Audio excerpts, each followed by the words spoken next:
You can't be serious, man. You cannot be serious! Now I thought I'd just have a chat before we're going to speak to Doug Hawkins. Now we've got Doug's going to be on every week during the finals because he can the AFL finals, and if he's up to the NRL finals and what's going on there, he can have a crack at that as well. So we will have a chat to him on a weekly basis until the football's over. And then we're going to speak to the great Greg Evans, who I think is still in the Northern Territory. And I'm going to put a call into Ian Cook, who I see has been awarded the very great privilege of, let me read out what Ian Cook has been allowed to do. The Supreme Court grants Ian Cook the right to sue the Dandenong Council for malicious prosecution. Well, that's taken 4 years. I reckon this podcast, You Cannot Be Serious, through the auspices of Don Scott when he was here, and Mike Sheehan when he was here, and of course myself. We've been on about this, the disgraceful routing of a free enterprise business out of action by absolute corruption and dishonesty. He's fought, and I'm going to give him a call directly. But I just wanted to say this before we start. Now, Dickie from Muff, Richard Wollstonecroft, he's not here. He's probably doing press conferences about the very popular film he has out on Blu-ray. And what's the other thing he has on Blu-ray or on the internet, or you can stream it? It's called The Debt Collector. And it's going gangbusters. So Dickie, I think, was otherwise engaged, and we've given Ivan a rest. Ivan was just gathering information about what's going on in the community back home because we're still up the coast. But I just wanted to say this before, because I don't necessarily want what I say to be. I think the people that we speak to have to. It's their opinion because this is my opinion, but. You just look at what's going on. So we look at. I've just to keep going on about this Channel 9. How has that station slipped since greater forces run it? You know, the BlackRock people that they will say don't control it, and probably don't. But the George Soros influence of being part of all that. You watch. So I watched the Footy Show, second edition of the Footy Show last night, and because I was in Port, got some reception, and isn't it extraordinary that the thing that held that, besides Gary and James and Rebecca and Craig Hutchison and of course Eddie when he came back, the thing that held that together was the glue called Street Talk.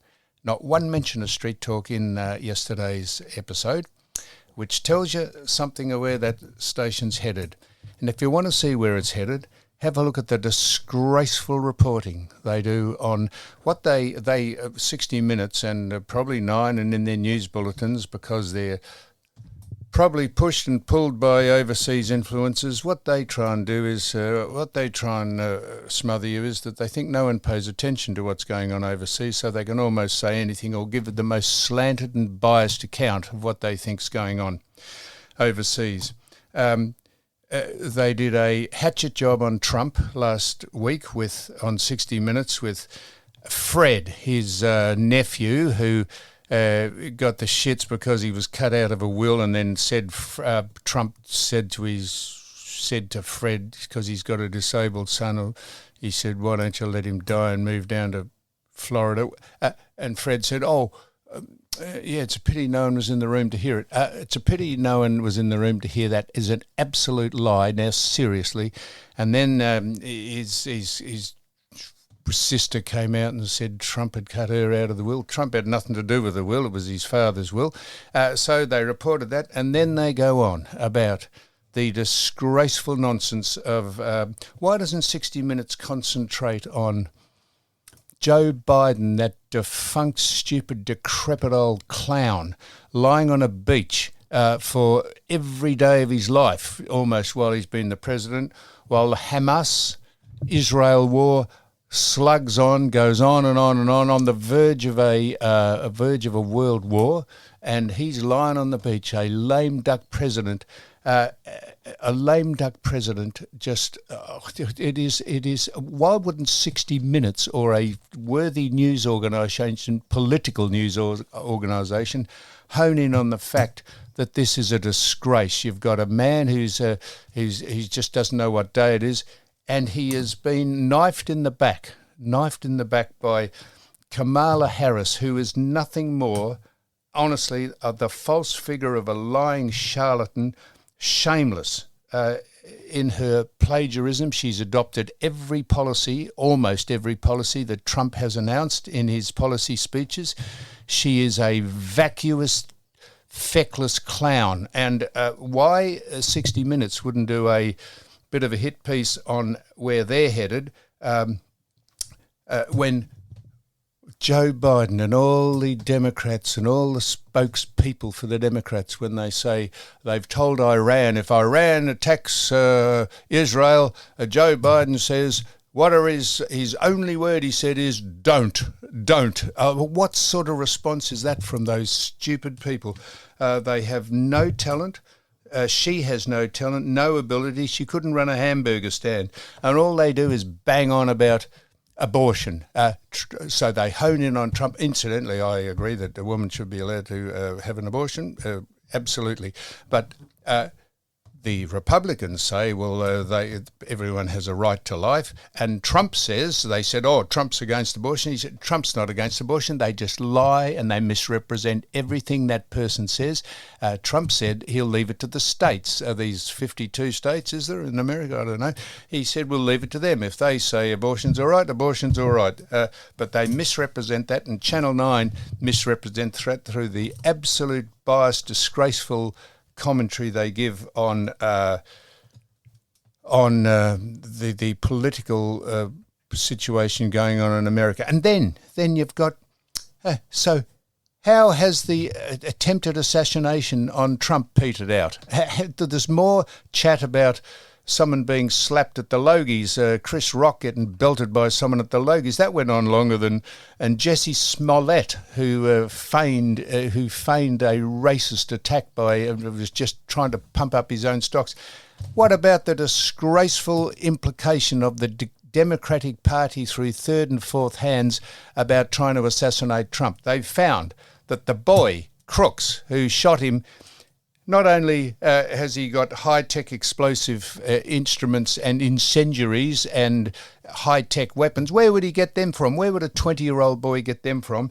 And his father, the big fat fucking clown of his father, has hired very prominent lawyers criminal lawyers to make statements on his behalf. What statements would his father have to make on his son's behalf, who tried to assassinate the president, if he wasn't implicated in it? And who's implicating him in it? How about Channel 9 do a bit of investigation and bring some balance to the propaganda they're trying to force down our throats? So as I say, they just assume that no one actually pays attention. They are a disgrace. Biden and that stupid woman, she has not done one press conference. She will not be interviewed by anyone. She has no policies. She is a clown. And if you think that's sexist or misogynistic, go right ahead, because that's exactly what she is. She has all the characteristics of a dog except loyalty. She's knifed. They talk about the democratic process as the most undemocratic political party probably in the world. So that's them. And then you get on to, why do we get rammed down our throat? Why do we get rammed down our throat that we have to be re-educated about the way the world's trending or heading by vocal activists, the minority of people? It just divides society. We are pushed into having to accept pronouns of dopey people, the trans world we live in, trans bathrooms, sport, gender assignment, gender alignment surgery. What justification is there for anyone to say you have transgender bathrooms where big fat fucking men can go into a bathroom and urinate or have a shower beside your 8 10-year-old daughter. I mean, it's disgraceful, and we're told we're the ones out of step. It helps. It divides society. The rank and file just want to get on with their life without being pushed and pulled. And then we have a listen to this. Then we have a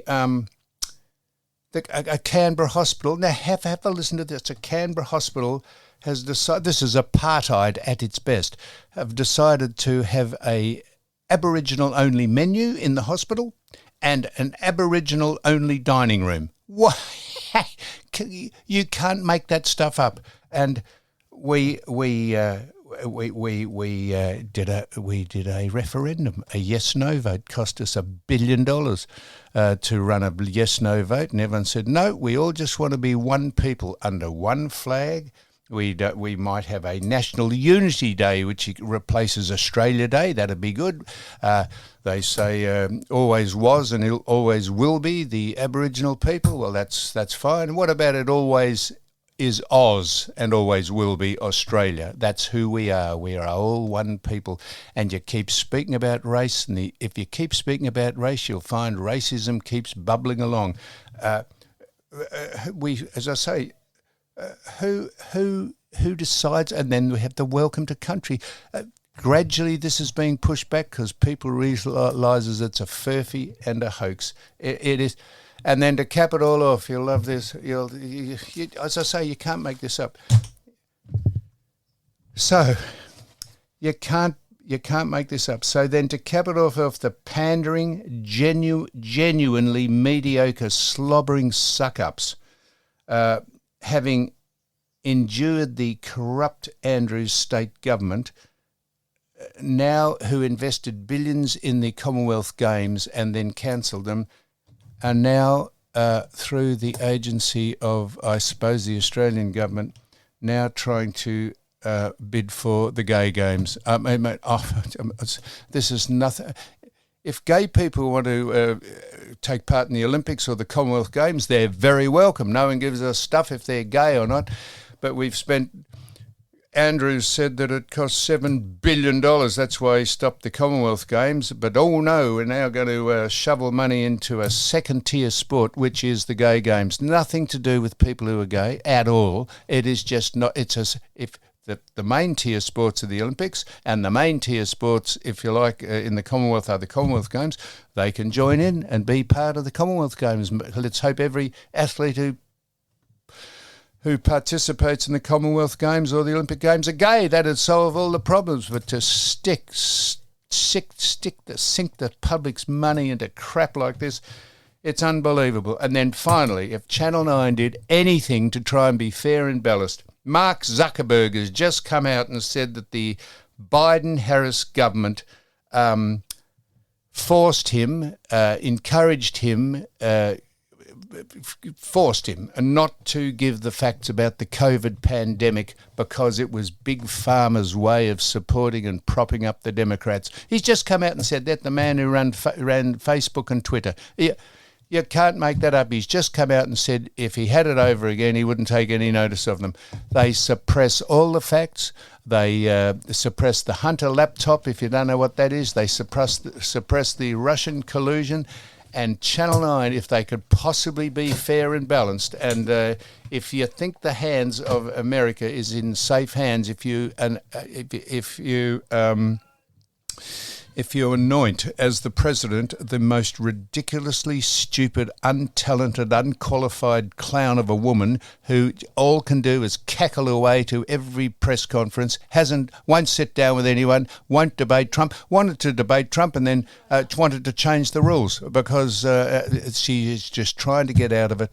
And you have a news organisation, as I say, a news organisation that once was reputable here in politics, actually give the other side of what's going on over there and stop trying to snow people. It is a disgrace. They are a disgrace. Fancy being once part of that.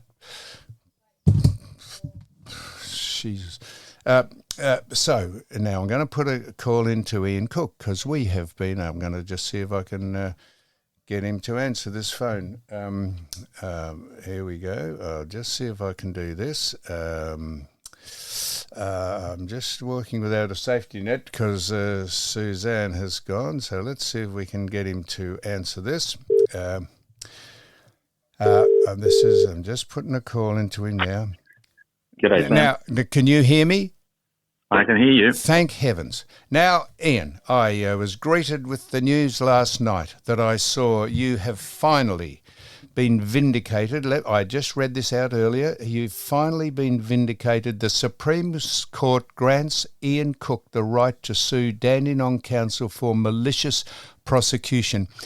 Mate, I've never been more delighted about anything. Well, I have been, but that is what great news. I don't know what that means, but it means that you are absolutely vindicated from your push to have this matter settled in a court of law, and it's finally, I think, happening. Or have I read too much into this in my excitement? No, you haven't. Not at all, Sam.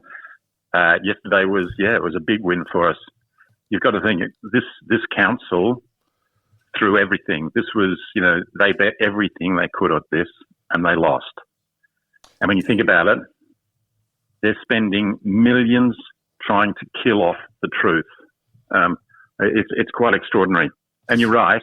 Basically, the court has said that their strikeout application has been dismissed, and that that the malicious prosecution should proceed. And people, we're suing Elizabeth Garlick and Leanne Johnson personally, along with the council, and they need to answer the allegations in court. Well, we have clear evidence of them tampering with body camera footage, planting evidence. It's all crystal clear. But it has to go before a court. They can't answer the allegations unless they perjure themselves, and this is more far-reaching than a couple of individuals at a hapless council out in the Dandenong area. This was overseen and encouraged by state government through Brett Sutton, who has moved on to the CSIRO and been given a title. This was started in the federal sphere by a community chef wanting to replace you, so they concocted malicious and lying evidence to show that you weren't worthy to be a provider of food to the hospitals and the service industry.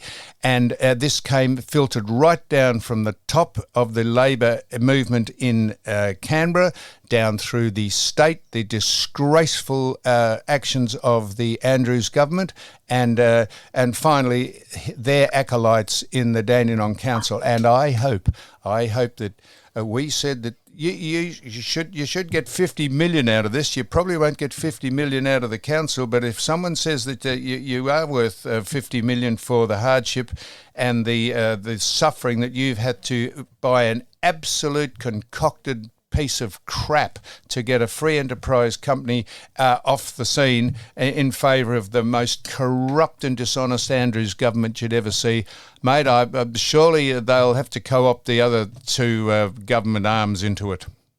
Well, at the end of the day, Sam, I'm never going to stop fighting corruption in Victoria.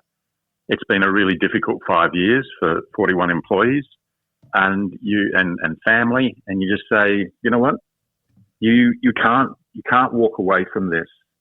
We have to face it head on. The other thing too is, you're right, they wanted to get rid of us. They stepped through it. They closed us. But then the council, by charging me, that they tried to bury me. Now we have handwritten notes of Elizabeth Garlick that show she was desperately trying to get charges under Section 8, which would have put me in jail for 2 years. Now, once you've closed the company unlawfully, which the court said happened, and once you've destroyed a business, what better thing to do than to charge the director and try and get him in jail? That would have closed the door on everything. But, we fought it, and I got to say thank you to you and your listeners. Thank you to people like Paul Brady and Rowan Wen, who very quickly in the early days saw the injustice going on and offered to help, and did it, free of charge, just to help. Yep. That's what we have to do. And can I say that shortly, in the coming weeks, we will be announcing the creation of the Anti-Corruption Party in Victoria. This is for the 2026 state election. Holy mackerel, when you look at what's going on with the unions and the government and the implications and what they do and what they do to massage contracts and cancel them if they don't go the way that the donors want them to go. That would probably, what a place to start that off in Victoria. Just the most corrupt, Absolutely. Probably the most corrupt political state in the world. You might think that's an exaggeration. You name one that's worse. And this is not just about, this is about you. And I say, I've given Don Scott and I think Mick Sheehan was here. And Bill Ferg alerted from the Great Lobster Cave. He alerted us to this about 5, 6, 7 years. I can't remember years ago. Yeah, and we said at all times that this is an absolute disgrace, and good on you. Your health suffered because of it. Your family suffered, and this is not just about you. The point was that if they can do that to you, they could do this to anyone if no one fights back. And all credit to you for keeping going. I know you must have thought, bugger it, I'll throw my hands in the air. I can't be bothered with this. My health's worth more than my probably reputation. But you stuck it out and you didn't sell your soul. And all power to you, Ian. Well, this is now about Victoria and Victorians as well. So we're going to start this party. Membership will be free. So anyone who cares for the state should be signing up with us. And we're going to run candidates in the 2026 election. And we think we can have a big impact. And the impact will be to help clean up Victoria. You can't. Like you just said, you can't have this corruption, because this corruption, if it's allowed to continue and permeate the society, all that will happen is more people will be hurt, more businesses will be hurt, families will be hurt. There has to come a time when you say, okay, enough's enough. Let's fight back. Good on you, mate. Anyhow, I don't know who knows Sam, what you'll be awarded, but let's hope it's plenty to compensate you for your hardship and the loss of your business and, as I say, your health. But even if they give you $1, at least you've been justified by fighting the system. Yep. Sam, it's also thank you to yourself, to your listeners, to the people who've supported us all the way. That does give us strength to keep going. Good on you, mate. Well, we'll keep an eye on it, and I'm sure we'll probably speak again. No worries. Thank you, Sam. Good, mate. All the best. See you later. All right. We got him off. So there we are. So we've... Suzanne, you've probably been not listening to this anyhow by choice or deliberately. I know. I tell you, you watch a great station, which was to push that shit onto an unsuspecting public. If you don't think Donald Trump, no matter what you think of him, if you don't think he is right for that country, and look at Joe Biden lying on a beach while the Third World War is about to erupt. He has no idea. He just sits there. He poops his pants. He pisses. He's got sanitary pads that he wears. He's got his stupid wife lying next to him reading Vogue or bloody Newsweek. It is pathetic. You got that stupid woman that honestly I can't tell you what a lame brain she is, wandering around pretending. Getting all the accolades from people who are so desperate that they're going to lose their jobs. Trump, and they've indicted Trump again today, some new charges, because he beat all the other ones, so they've started again. They cannot help themselves. If anyone took a gun to people, they should take someone should go right through that party, the Democrats, and cull a lot of them out. They are nothing more than disgraceful fucking parasites. And Channel 9, for God's sake, give some balance to the views that you still have, for Christ's sake. That's it.